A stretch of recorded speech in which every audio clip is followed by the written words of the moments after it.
নমস্কার, সুমিজ কিচেনে সবাইকে জানাচ্ছি স্বাগত। আজকে আপনাদের সাথে শেয়ার করব ডিম আলুর ভর্তা রেসিপি। বাঙালিদের এটা কিন্তু খুব পছন্দের একটি খাবার। এরকম ডিম আলুর ভর্তা হলে কিন্তু খাবারটা বেশ জমে যাবে। একদিন ট্রাই করে দেখতে পারেন।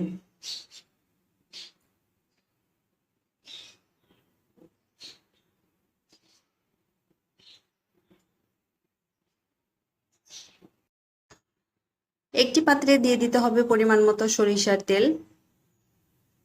5টি শুকনো লঙ্কা দিয়ে ভালোভাবে ভেজে নিতে হবে।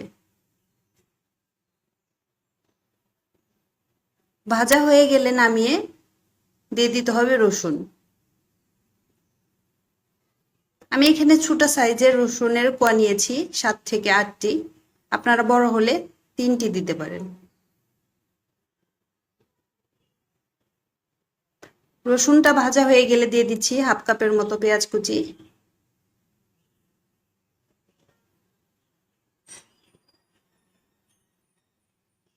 পেঁয়াজটা একটু সফট করে ভেজে নিতে হবে।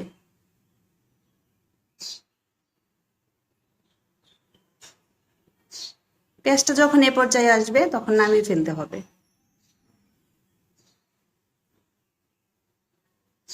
ভর্তাটা বানানোর জন্য দিয়ে দিচ্ছি শুকনো লঙ্কা, রসুন, পরিমাণ মতো লবণ দিয়ে হাত দিয়ে একটু মেখে নিতে হবে। আর ভিডিওটি যদি ভালো লেগে যায় একটি লাইক দিতে ভুলবেন না। এরকম আরো সহজ রেসিপি পেতে চাইলে চ্যানেলটি সাবস্ক্রাইব করে দিতে পারেন। হাত দিয়ে ভালোভাবে মেখে নিয়ে দিয়ে দিতে হবে ভাজা পেঁয়াজ, পরিমাণ মতো সরিষার তেল, আবারও ভালোভাবে মেখে নিতে হবে।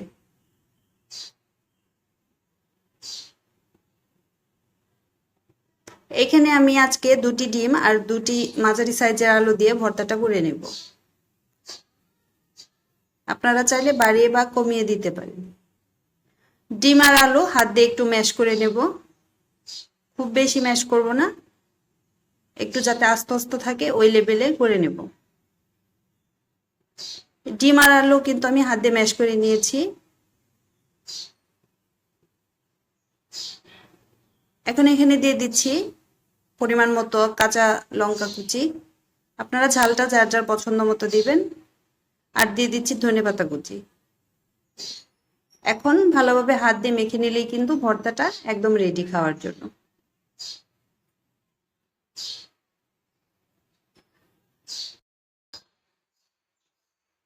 আজকের মতো এখানেই বিদায় নিচ্ছি। আবারও দেখা হবে নতুন কোনো রেসিপিতে।